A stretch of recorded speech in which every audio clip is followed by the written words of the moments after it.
All right, we are officially beginning. I'm welcoming everyone to our second panel from a three-part series on Jew hatred exposed. My name is Naya Lekht. I'm the Director of Education for Club Z, which is a youth Zionist movement to educate and empower Jewish teens to not only take on anti-Semitism in college and in high school, but in their lives, to stand proud and tall as Jews. I'm very, very proud to be partnering on this three-part series with the Museum of Tolerance as well as the Simon Wiesenthal Center. We discussed doing a three-part series. Our first part was about a month ago, where I myself, Dr. Judea Pearl and Mark Weitzman spoke on anti-Zionism and how it has become the most dangerous and misunderstood form of anti-Semitism. Today is a real treat and a real important panel and conversation, because today you will be hearing from the voices of students, both recent graduates of college, Club Z students, one student who is a former fellow through the Simon Wiesenthal Center Fellowship Advocacy Program, and current high school students. Their voices are essential to the conversation that we are having today, which is anti-Semitism masquerading in both, obviously classical forms and anti-Zionism. So that is our second event, and I encourage everyone to ask questions. We are going to have a conversation just shortly, and I'm going to leave a lot of time at the end. So please do feel free to chat your questions in Q&A, and I'm going to try to field through as many as I can. So before I invite my guest panelists today, I'd like to really set the stage with a bit of framing and facts for us today.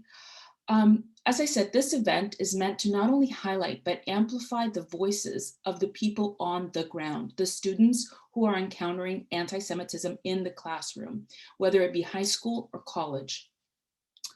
And I'd like to offer a few remarks about the current climate of anti-Semitism and anti-Zionism. And I'm just going to start from the most recent, the most newsworthy, which is the recent SNL skit that I'm sure is trending on social media and for everyone, where a kind of a terrible libel was joked about, saying that Israel is only vaccinating half of its population. Oh, well, which half? The Jewish half.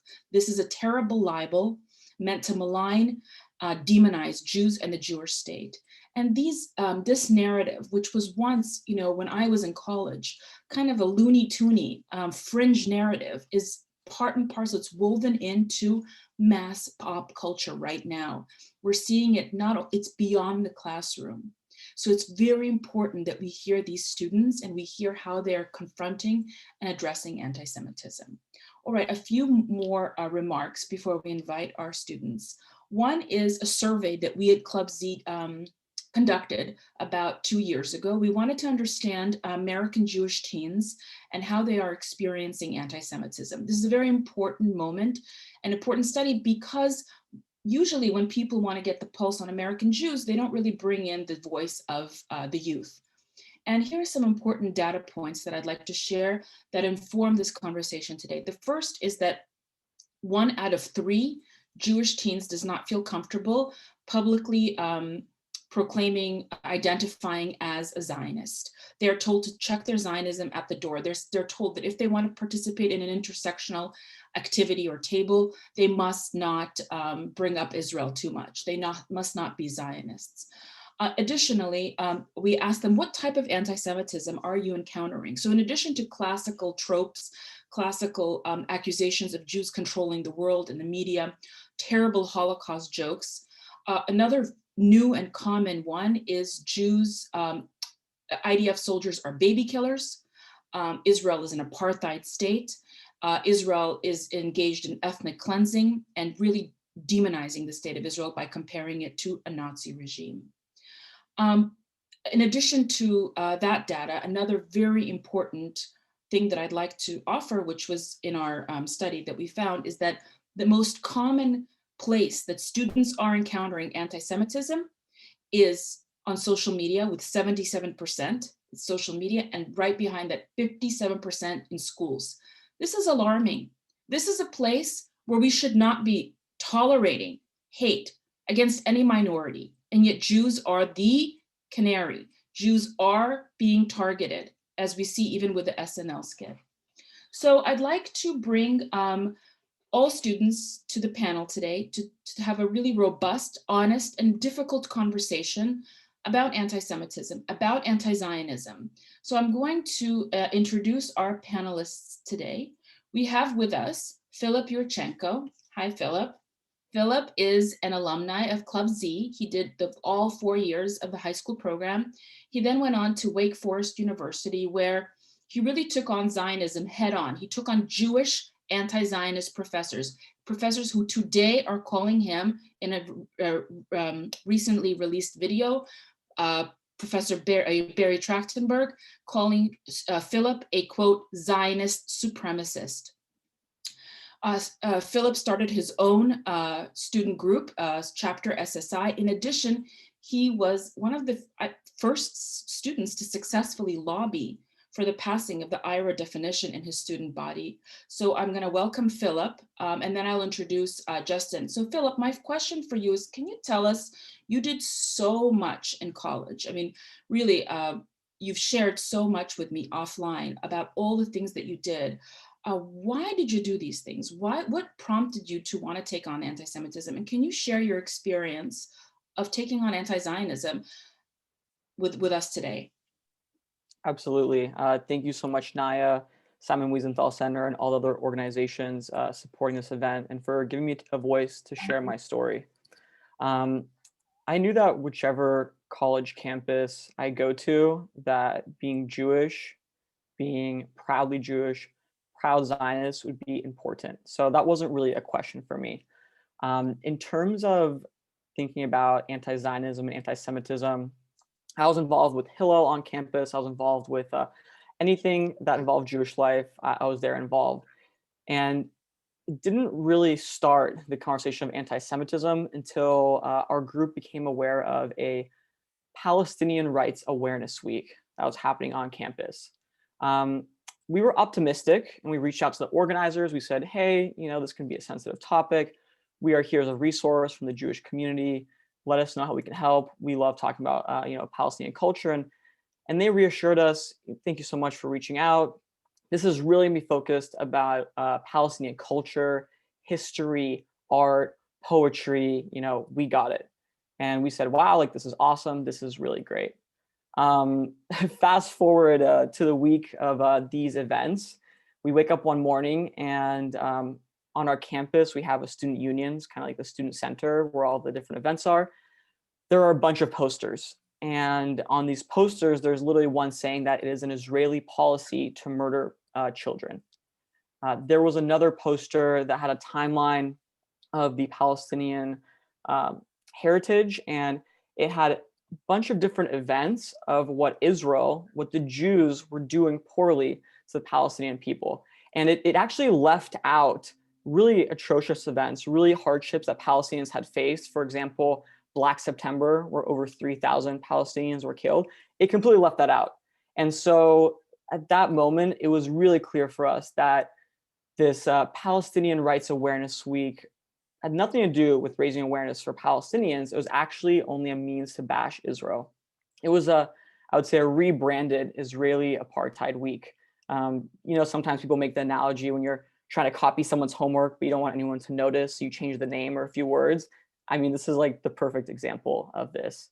And so the approach that my group took was, we said, okay, you want to talk about, Palestinian rights? Let's talk about it. And so we went to all of their events, we listened, and when there was appropriate Q&A before, after the events, we actually went ahead and pushed back. We asked them those hard questions. And I think we were so effective in being present and exposing their lies that towards the end, they ended up actually canceling Q&As in their events they had planned. And so that was really a testament of how important it is to show up and ask those questions respectfully. And so that was kind of my experience there in college campus, addressing anti-Semitism head on. And if I may ask a follow-up question, how were the Jewish organizations on campus receptive to your being quite bold in taking on anti-Semitism? How are the Jewish institutionalized groups on campus? Do they support your strategy? That's a great question, Naya. I had a really close relationship with them because I was on the student board of Hillel like since my freshman year, and this didn't happen until our junior year. And so, we had all sorts of events. This was like years of this relationship. But when we brought up kind of rumors of this Palestinian Rights Awareness Week coming to campus and some concerns about it, I was vice president of Hillel at the time, and we went to our respective contact at Hillel International, and they told us to lay low, not bring more attention to it. Um, that was uncomfortable for me because if there's any rumors of any kind of hatred or bigotry coming to campus, should definitely be addressed. So I went to the director of Jewish Life, who was a university employee, and I said, hey, we're having this problem. Hill wasn't that helpful. I'm going to be doing something to, address this anti-Semitism on campus. I would love your support. How can you help? And I was actually told that I'm now dividing the Jewish community. So to answer your question, to my surprise, the institutionalized Jewish groups that were on campus were not helpful. But to kind of, show you the other side of that, when I did start speaking up about, the anti-Semitism, there were other groups that came to my support and that were helpful, but it was surprising to me. Wow, that is quite wow. So we'll return. I want to now invite Justin Feldman into this conversation, who also is a recent college alumni on the East Coast at Rutgers University. Justin Feldman, as I said, was an intern for the Simon Wiesenthal Center's Government Advocacy Internship Program. And as part of that, he really became involved with on-campus anti-Semitism, which was anti-Zionism and attacks against Israel. He wrote an op-ed about certain professors on his campus that were saying just terrible things about Jews on their social media.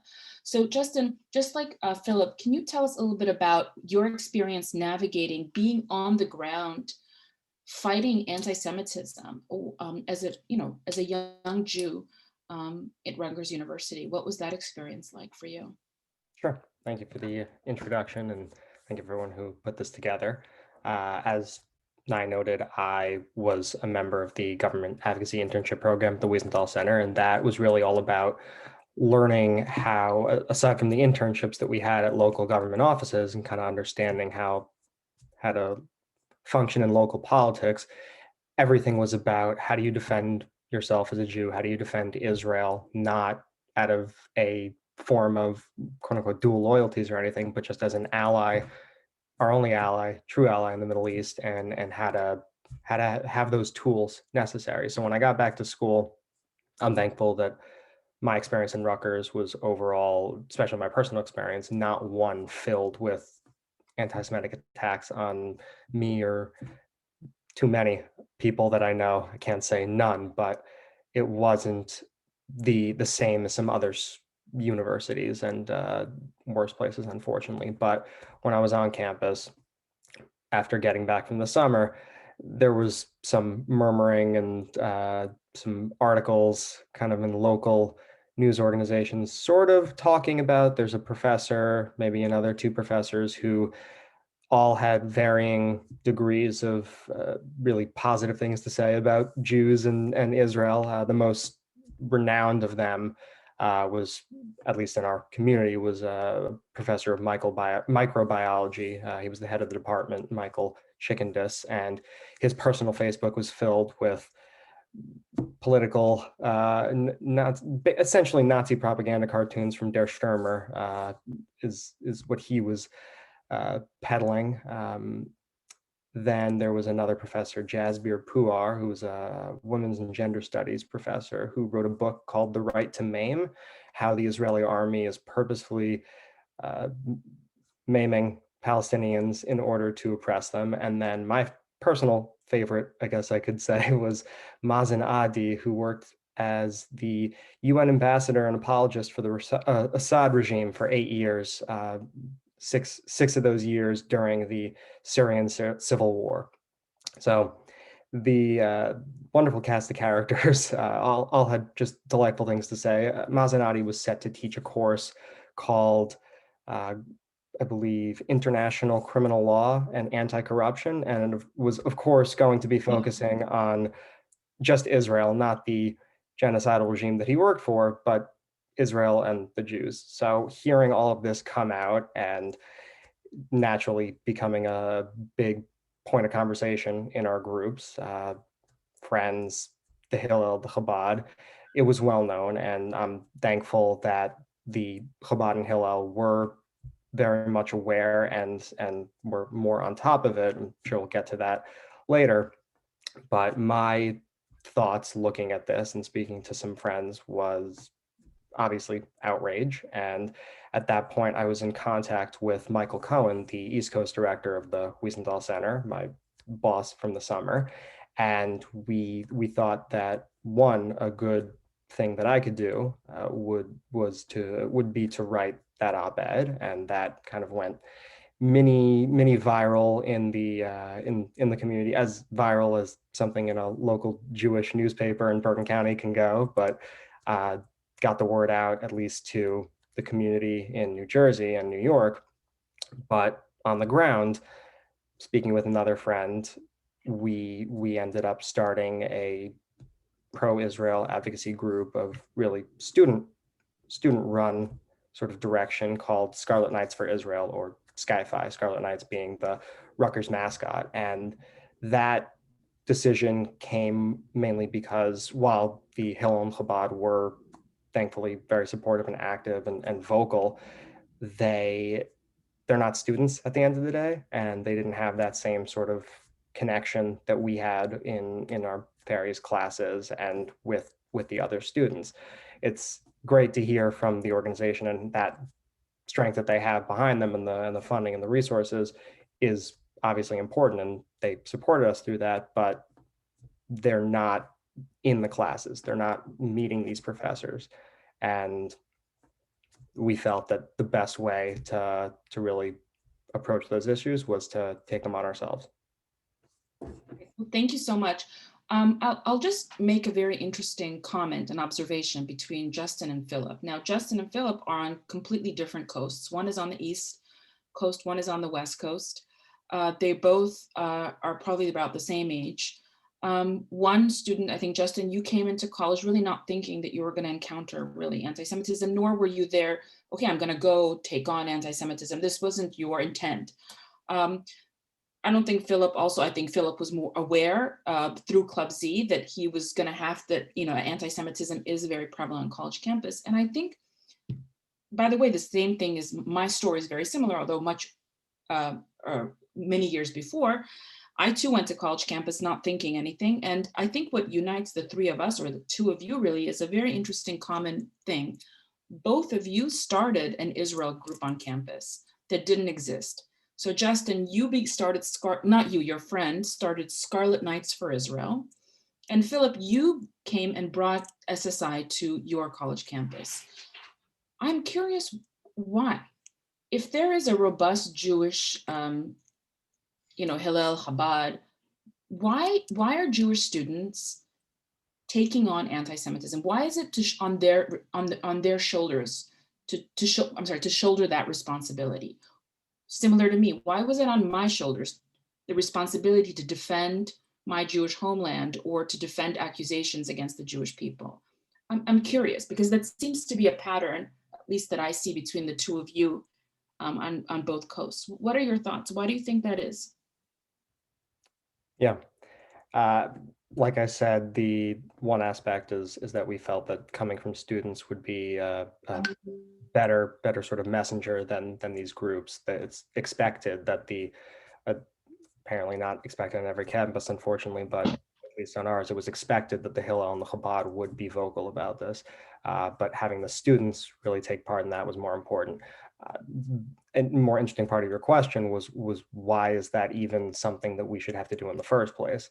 Why is it that in classes, when I wear a kippah and tzitzit every single day, and outwardly in class, I'm very clearly an Orthodox Jew when I'm in the classes, and people are aware that I'm absent during specific holidays and unreachable on the weekends, and therefore I become not in a way that I dislike, but I become their idea of he has to be the defender. Obviously, if I have a problem with Israel, naturally the Jew, he should be able to come back and defend that. And I happen to be equipped, at least I think decently well, to address those issues. But it's very odd that that doesn't happen with other groups necessarily. You don't hear someone talking about the Rwanda genocide and going to an African American student in the class and saying, "What do you think about that issue?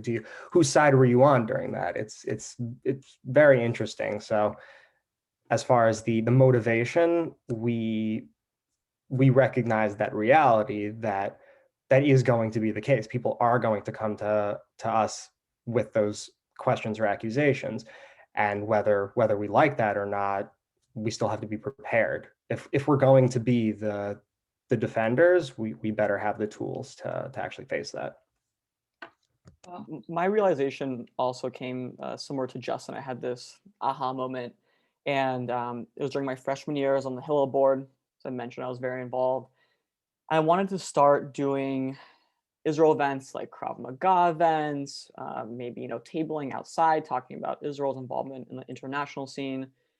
And I was told by at that time was the president of the Student Hillel board, that talking about Israel is polarizing. It's the word that was used, polarizing, and it might make other Jewish students feel uncomfortable. And from a Jewish group, Jewish on camp. This was from the president of Hillel at that time. Yeah. And so, I mean, we can get into, talking about the details of why that is not good, but I realized that the conversation of Israel within the Hillel channel would be dependent on who is in leadership. And that's when I said, I need to have a separate, dedicated organization that, no matter what happens to Hillel or Jewish life or whatnot, the goal of this organization is going to be the pro-Israel voice on campus. And that's why I opened a chapter of Students Supporting Israel on my campus. Right, and Philip has stories upon stories. I spoke with him many times offline about really he and his group did some kind of I wouldn't say outrageous, but really new strategies for taking on anti-Zionists and anti-Semites. So if we have time, we'll definitely go back to hear more about the tactics that you took. I want to invite into the conversation two amazing young ladies who are currently in high school and are in Club Z. We have Miss Jennifer Carlin, who is a senior in Los Angeles and has been with us at Club Z for many years and has recently been awarded the National Teen Advocacy Award through Club Z for all of the work that she's been doing. She's been vlogging, writing op-eds on behalf of the Jewish people. And we have Miss Natalie Arbitman, who comes from the Bay Area, who most recently appeared in a panel at our Club Z Break Free Summit. And in addition to that, sent me an op-ed that she wrote in her school newspaper, taking on ethnic studies and voicing her concern for ethnic studies coming to her high school. So welcome to this conversation. And you just heard Philip and Justin talk briefly about basically having to be the ambassador for the Jewish people on their college campus. I'd like to ask you about your experience in high school, but I want to drill into the topic of Zionism. Why do you think, Natalie, 1 out of 3 students does not, according to the study that we did, why are students not comfortable coming out as Zionists in your high school or in your peers? Can you talk? Absolutely. Mm-hmm. Yeah, thank you so much, Naya. Thank you for having me on this panel. It's really an honor to speak. So I can say for myself, I definitely feel kind of wary about sharing my full political opinion. I feel like I'm kind of always, taking parts of my identity away because I feel that I have to. And for me, that's for 2 main reasons. The first one is that I am, a high school student and I want to be accepted by my peers and I want to have friends. And I know that sharing my Zionist identity might jeopardize that because for some reason, Zionism has become just kind of this political belief that you either agree or disagree with. It's really been manipulated. It's no longer a part of the Jewish identity. It's just a belief. It's just like a political opinion. And that political opinion has been skewed in the media, especially, and in the school system, so that when people think about Zionism, they associate it with racism, with all other issues that are abhorrent and should be looked down upon. But students, who are often well-intentioned and just sometimes ignorant, don't really understand that. So if they know that I'm like the Zionist student, it reflects poorly on me. I know at least, one student in my school who was speaking out about Jewish issues was approached by someone else who was saying that she was like taking the spotlight away from other minorities and that she shouldn't be doing that. And I fear that too. I want to be accepted by my peers. I don't want them to think of me in that light. And the second reason is because I do plan on going to college. And I know, at least in my area, in the Bay Area, the teachers are very kind of one-minded, one-sided. They have very stark political opinions that they share in the class often. And I know that if my opinion, whether it be Zionist or some other political opinion, comes out, that also could jeopardize my relationship with my teachers. So when I have to ask for a letter of rec, that might look bad. Or, I have to put on my college applications that I'm involved in all of these Zionist organizations and activities, that might look really terrible for an admissions officer. And, I want to have a future and I want to go to college and get a job. And it just is really awful that for some reason I have to, check my Zionism at the door to get these basic things that no other political activist group has to do ever. So that's why I would say I'm scared of sharing my Zionist identity, and I think that probably applies for a lot of students. Wow. So Jennifer, your peer, Natalie, just spoke about Zionism and kind of how it's seen as a political identity. Jennifer, you are a senior applying to colleges, and you are very vocal on social media. You are invited to speak at different rallies. You are an out and about Zionist. You're very proud. Are you not afraid or concerned? And what do you think about this idea that Zionism is this political movement, that it's a conversation about politics? What are your thoughts about that?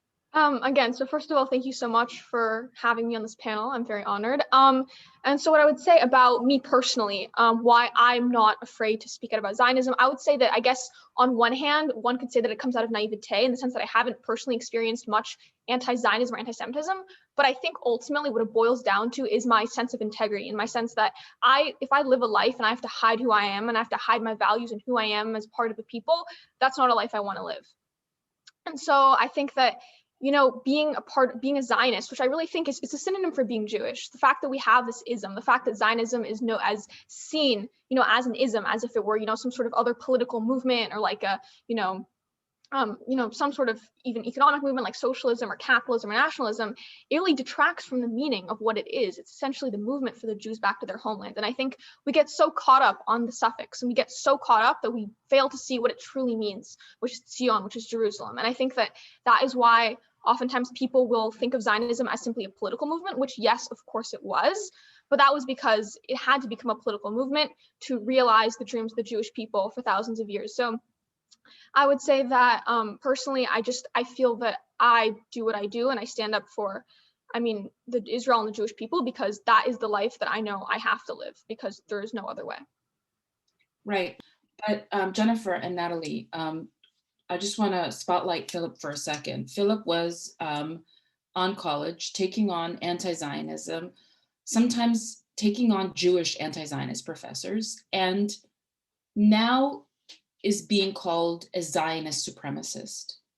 What are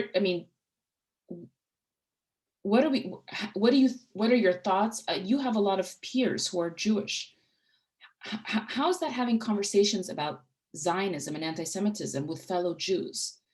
Because that's an issue too, to get Jews to understand the importance of anti-Zionism, the importance that IRA is an important definition that needs to be adopted. Have you had any experience with fellow Jews in your schools? And how do you navigate those conversations? Yeah, well, I can speak on this. My school of around 2,000 people, there's probably, it's a public school, very diverse. There's probably 30 Jews, I would say, maximum at the school. And I know them all. And I would say I definitely, not one of them is like an outspoken Zionist. Even ones who I've spoken to very personally, of those, it's like maybe 3 or 4, and they're all on the board of my Israel club. But most Jews, they really don't care. And I think a lot of them grew up, maybe some of them went to elementary school at Jewish day schools, but most of them grew up just in the public school system. And their family, whether it's because, you know, they're really assimilated, or a lot of them are American Jews, they haven't really instilled in any of these Jews a strong Zionist identity. When they think of Judaism, they don't think about Israel. They don't think about it as a peoplehood. You know, it's just like, oh yeah, my parents were Jews. So I think it's difficult, especially for those types of Jews, to convince them that this is a part of your identity. This is who you are. You're part of this peoplehood and this movement. But they fail to realize that either because, you know, their parents haven't instilled that in them, like mine have, and like Club Z has for me. And also just because, you know, public schools wouldn't be talking about that in general. Jennifer, if you could maybe talk a little bit about your experience talking to your fellow Jewish students and their hesitancy or not in bringing awareness about Zionism and anti-Semitism to their high school. Yeah, so the funny thing, I mean, the ironic thing, but actually makes a lot of sense when you think about it, is the people that I've come across who, when I post on social media supporting Israel, a lot of times the people that will come at me and say things, you know, that'll maybe they'll be more the whole anti-Zionist views are Jews themselves. And I think when Natalie said, pointed to the fact that most of the time these are American Jews who haven't either experienced, their parents or their recent ancestors have not experienced anti-Semitism, and they don't know the value of Israel, and they also probably aren't, you know, religiously connected, and they don't know their history and culture. But I think that it's almost a sense of like a guilt that they think as Americans, you know, why should we stand up for Israel? And they view Israel through this lens as if Israel is some sort of oppressor. And so therefore they don't support it, and they view Zionism as some sort of ideology, as if it were political.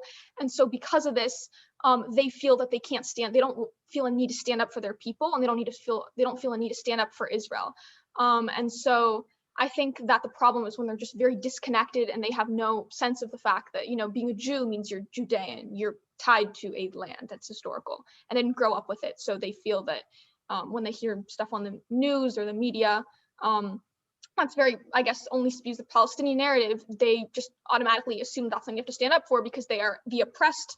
And as you know, the narrative of standing up for the oppressed, Israel is not part of that in their eyes. So. Now, Justin and Philip, do you, in your advocacy experience, did you find that, like Jennifer, when you decided to be very vocal or post on social media, the people giving you the hardest time sometimes are Jews?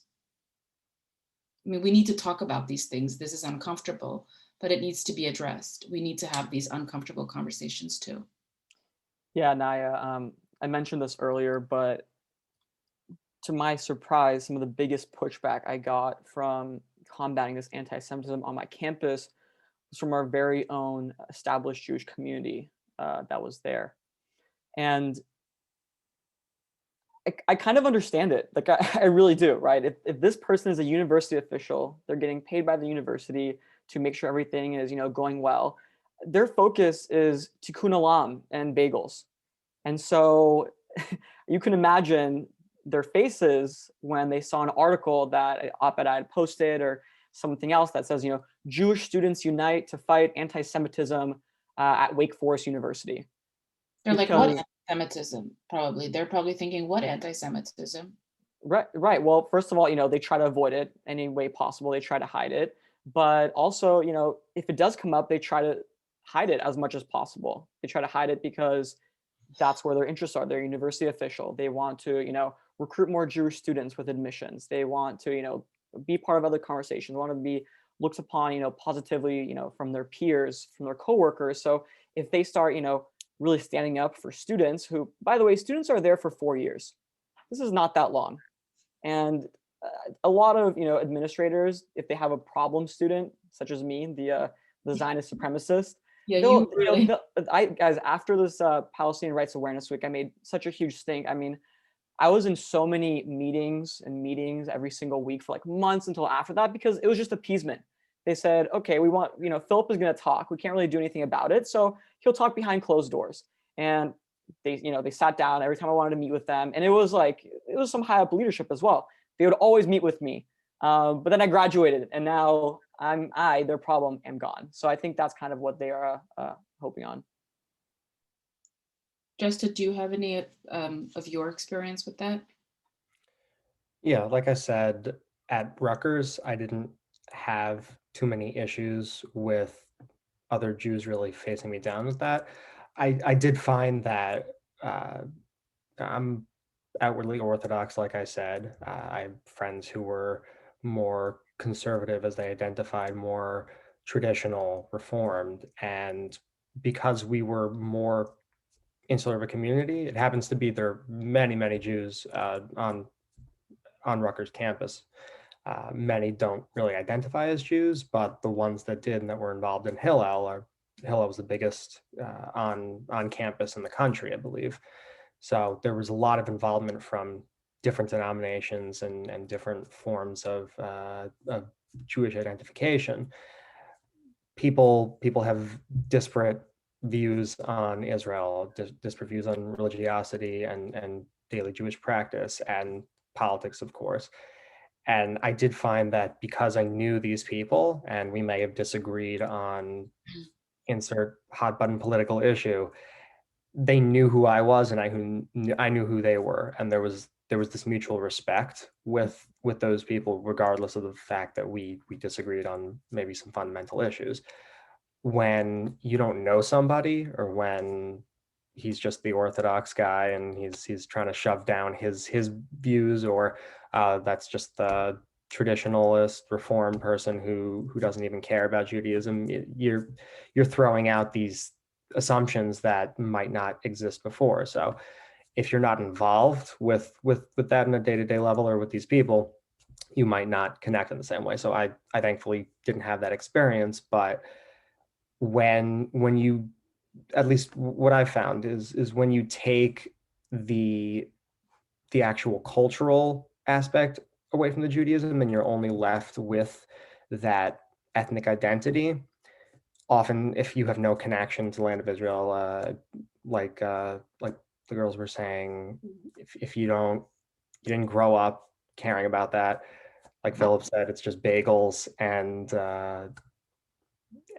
no real identity, there could be resentment towards Israel. You might not know. It might just get bottled up into the rest of these issues, and all you hear on the news is those nasty Israelis are discriminating against the Palestinians, and there's this general assumption that Jews are only white these days, when half of Jews are from different African countries, or you have Russian Jews and Ethiopian Jews and European and American.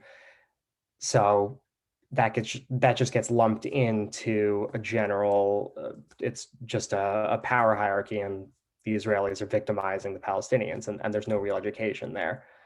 So when it gets tied in and when it gets thrown into, and I think I saw a question in the chat as well saying, how does the line between regular quote unquote hate speech or regular hatred and anti-Semitism or anti-Zionism get blurred?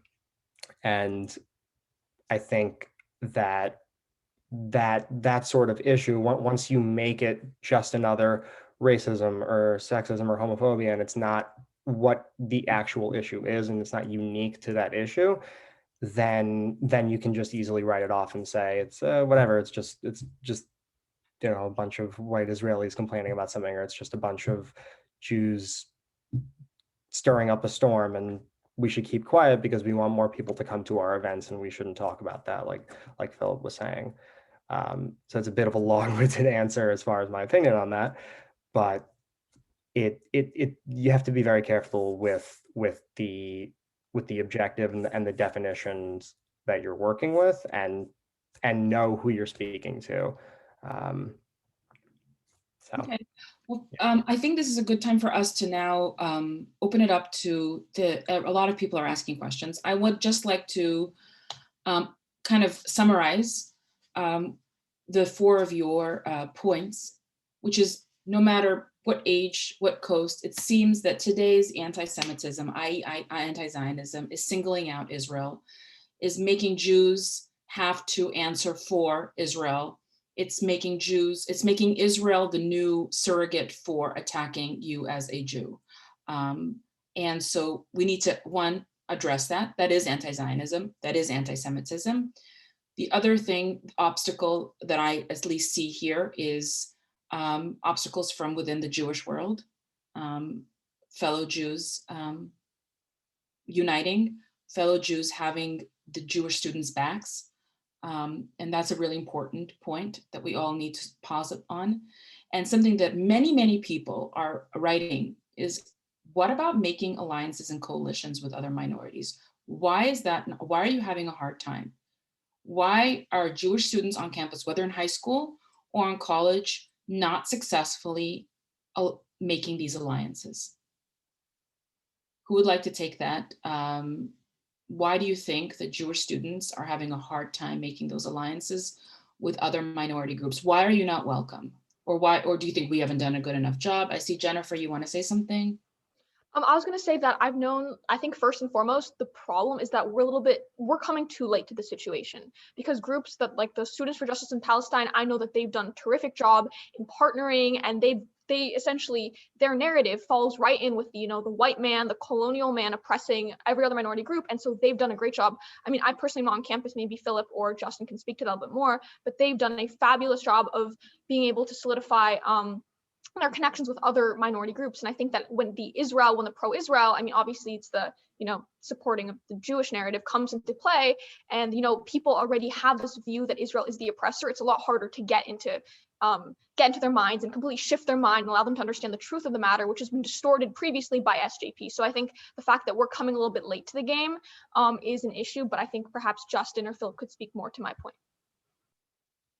No, I think Jennifer is really onto what it is. On my campus, I was fortunate enough where there was not a huge anti-Israel movement there before I got there. So when we were doing events early on, we actually did partner with other groups on campus. I mentioned the Krav Maga event. We co-sponsored that with the Taekwondo Club on campus. And it was great to have, we had our students that were Jewish, maybe not Jewish, interested in Israel. And then we also had students that were interested in martial arts being there as well. So that was one example. We did a Tu B'Shvat event, and there was like a green club on campus, and we kind of helped, promote each other events. But a lot of the times when you come on campus and it's already so hostile, it could be difficult to get your foot in the door. Yeah, if I can also add, I just think that Zionists have been really shy and too shy for too long. Even when I was starting my Israel club at my school, my friends were like, maybe don't call it an Israel club, maybe call it Israeli Culture Club or Jewish Culture Club, just because, what we all mentioned before, we're afraid to be proudly Zionist and to be openly Zionist. And I also think that Jews for such a long time have been upholding these other kind of minority groups and helping other movements for so long. And for some reason, we've never asked for anything in return. It's just part of our Tikkun Olam kind of ideals. But I think it's time that we start asking that these people we have been supporting for so long start supporting us, and we start being more vocal about why we need that support. Thank you. I want to invite into the conversation Rabbi Cooper, who would like to make some comments and questions. So I'm very honored. No, just a quick, two quick comments. Number one, it's always great to bring up the bell curve of the average age of the participants by about double when you called on me.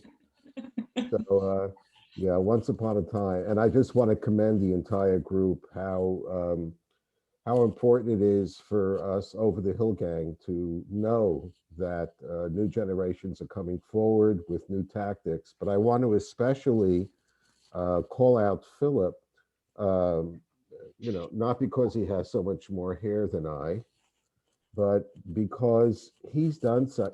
I think it's important that he take a second to explain more fully what he's up against. About 2.5 years ago, I testified before the House Judiciary Committee, that same one that eventually went and did stuff on trying to remove a president.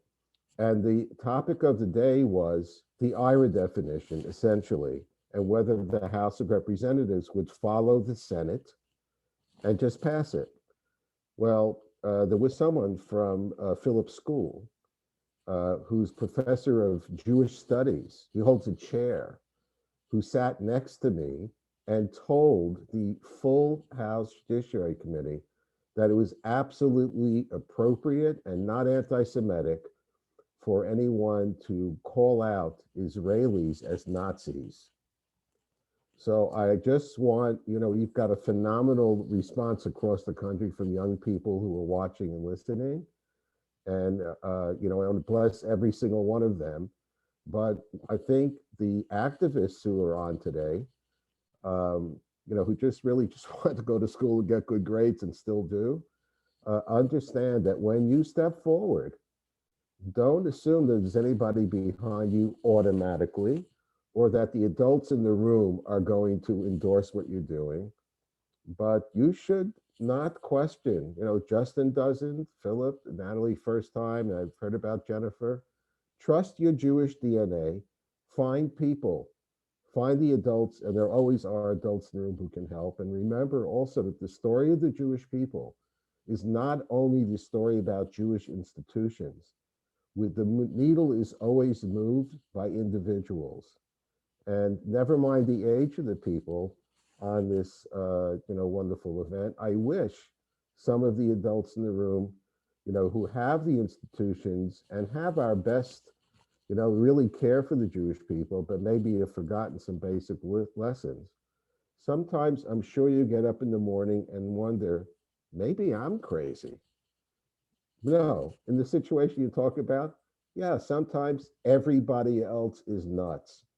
It's okay to feel that way. And we're just honored from the Wiesenthal Center point of view that to hear these voices, and through Naya and directly, and our educational outreach through the Museum of Tolerance, we're going to try our best to be there for you. But you're not just the frontline soldier, you are leaders. And that's why you're on the presentation today. And that's why 10, 15 years from now, you'll still be leaders. And that'll be great news for the Jewish people. And if you live here in the United States, and for our country. God bless. Amazing, amazing, beautiful. Thank you. Thank you for those words. Philip, do you want to maybe take 2-3 minutes to discuss some of your tactics, some of your stories, and really the obstacles that you had to face? Yeah, I can definitely do that. But before I do that, I just want to echo what Rabbi Cooper said, especially for all of the students that are listening to this panel today. And if you're a parent and your student is either in high school or college, it's not easy to stand up and speak up. This individual professor that Rabbi Cooper just mentioned, he was my professor my freshman year. I had him for a whole entire semester. And I sat in the front row. He sat 3 feet away from me. This was before social distancing was a thing. And, he was right there. So it wasn't easy to come out, and then question the things that he said in class, outside of class, and in public. But I work a lot with Jewish teenagers, and this question comes up, when is the time to come out as a Zionist and as a Jew?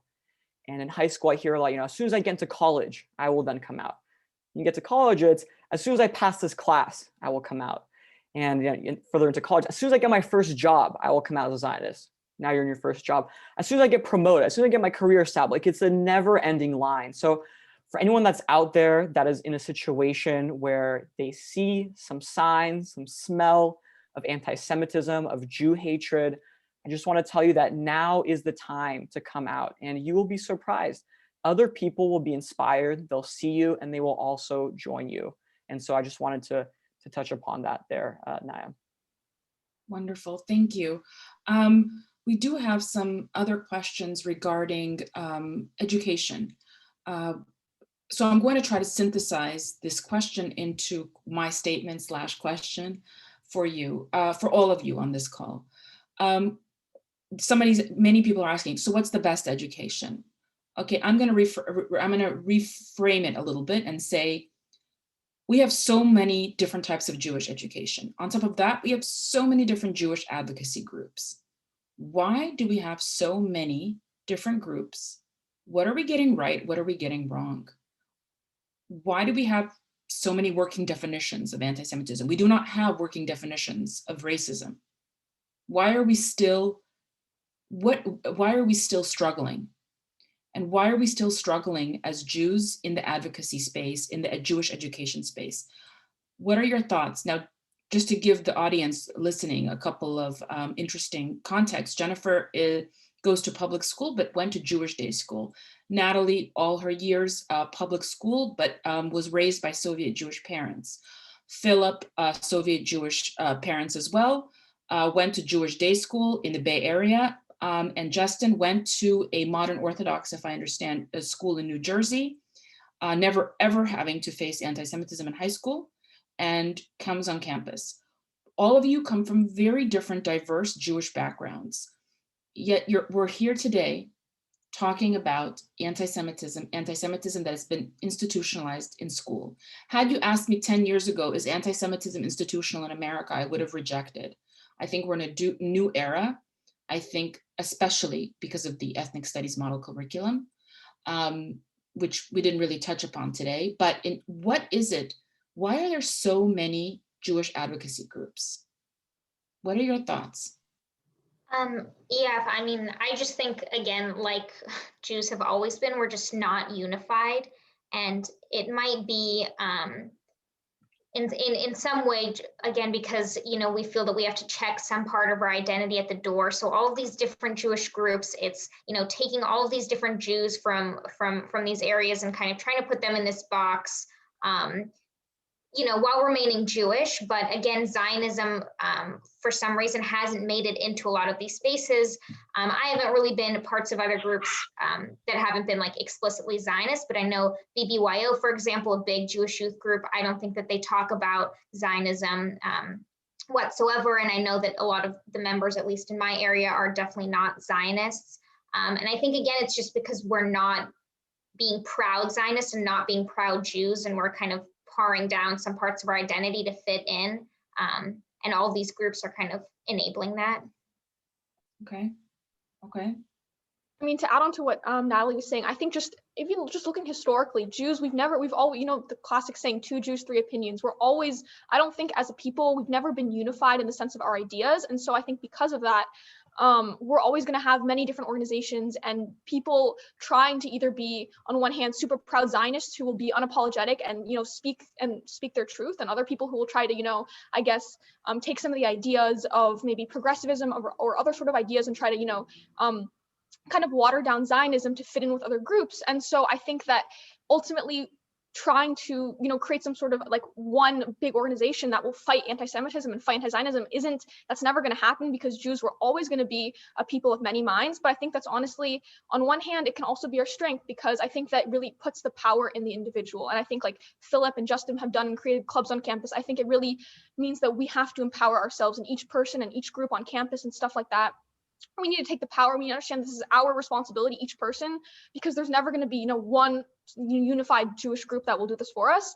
Having said that, there are several really amazing Jewish groups who do teach about this and do create proud advocates, such as Club Z, that I'm honored to be part of, and I know Natalie is as well. So I think that it really comes down to the fact that we're always going to be a group of people of diverse opinions, and yet there are some great groups like Club Z, and it's up to us to take the responsibility to stand up for Israel and stand up for what we know is true.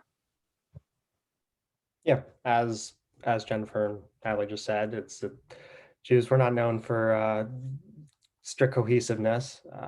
I also agree. I think it's a good thing that there are many different angles that are taken by the various groups. There's ZOA is a lot more aggressive in their tactics. APAC is a little more bipartisan. You have different groups that kind of look for a different in their own right.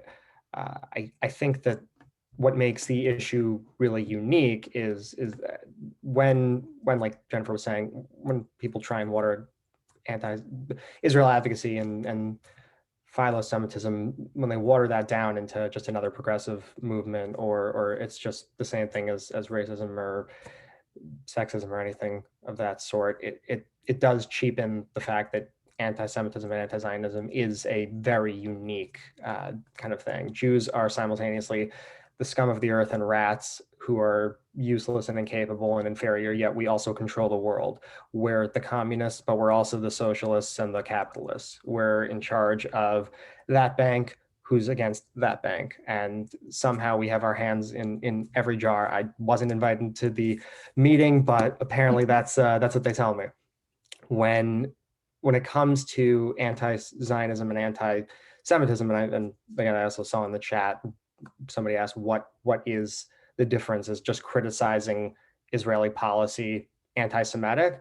And I would say no. If you're criticizing Israel based on a specific policy prescription that you specifically disagree with, okay, that's fine. But if you're calling out Israel and you're calling out by dint of that the Jews, and then you're not talking about Syria, you're not talking about Saudi Arabia, Iran, Iraq, any other country, or even something that might be happening in a South American country or in the US, when you hold Israel and the Jews up to a separate standard that you don't hold for other people, then that is when it bleeds into anti-Semitism. When people are protesting on X sort of issue about Israel, and you bring up, okay, but what about the country right over where that's a law, not just something that you are claiming is existing. That's a law enshrined in the, I don't want to talk about that. I'm focusing on Israel right now.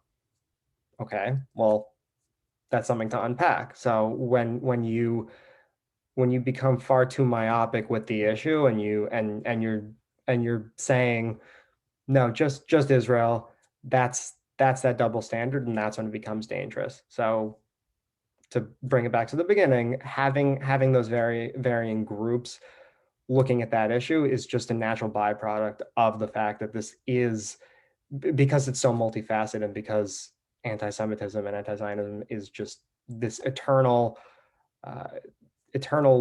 principle that's existed in every country. There's always people who hate the Jews. There are people who've never even met a Jew in their entire life, and they just know to hate them, us. So having those different directions to go in is good in a lot of ways, and it has its drawbacks, but it's varied.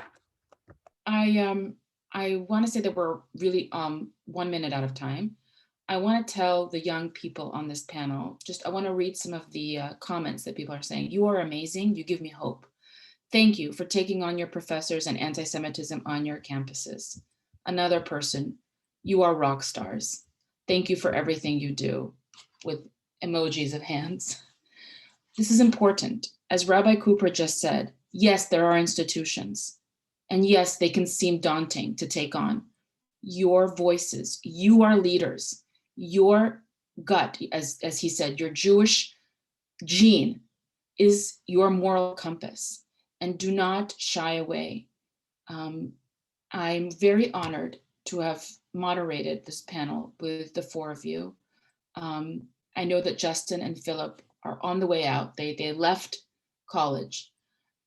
Jennifer and Natalie will be on college campuses, but this isn't about college. This is about lifelong, proud leadership. And I'm very, very hopeful. I'm very hopeful, and I'm very, very happy. For everyone on this call, if you want to, I do want to plug in, we're having our third part of the series is not to be missed. As I said, this is a 3-part series of Jew hatred exposed. The third part is where we're going to hear a panel discussion from our non-Jewish friends and allies, their perspective on anti-Semitism today. Their voices also need to be amplified, because we have a lot of non-Jewish allies and their voices are very important. But today was absolutely of essence to hear from young people, from you, who are taking on anti-Semitism or who will be taking on anti-Semitism.